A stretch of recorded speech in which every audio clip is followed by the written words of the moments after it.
MSNBC's presidential historian Michael Beschloss spoke to Rachel Maddow Monday and offered an ominous diagnosis of the state of the country after President Donald Trump sided with Russian President Vladimir Putin over American intelligence agencies at a press conference earlier in the day. "We are living in a national emergency," Beschloss said. "We may not have known it 24 hours ago. We do now. I have been studying and writing about presidents since I was 20 years old. I never thought I would live to say this. This is a president who demonstrated he deserves suspicion as acting on behalf of another country other than his own. Watergate is the only other time I can think of where the president was part of the crisis," Maddow said. "That's why we keep going back to Watergate in terms of trying to understand the magnitude here.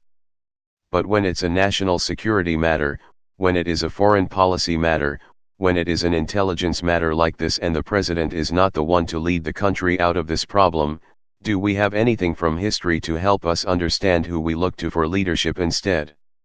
Sadly, we don't, or good thing, we don't," said Beschloss.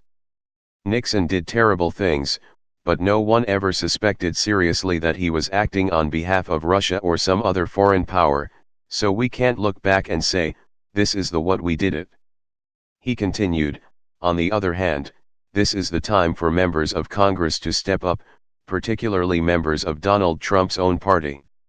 Republicans during Richard Nixon went to the White House and said, 'You can't stay there anymore. This is not what our party stands for, we can no longer accept this.'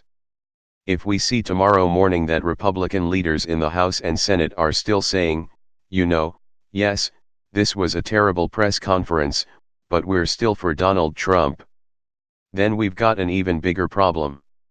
We also have elections this fall.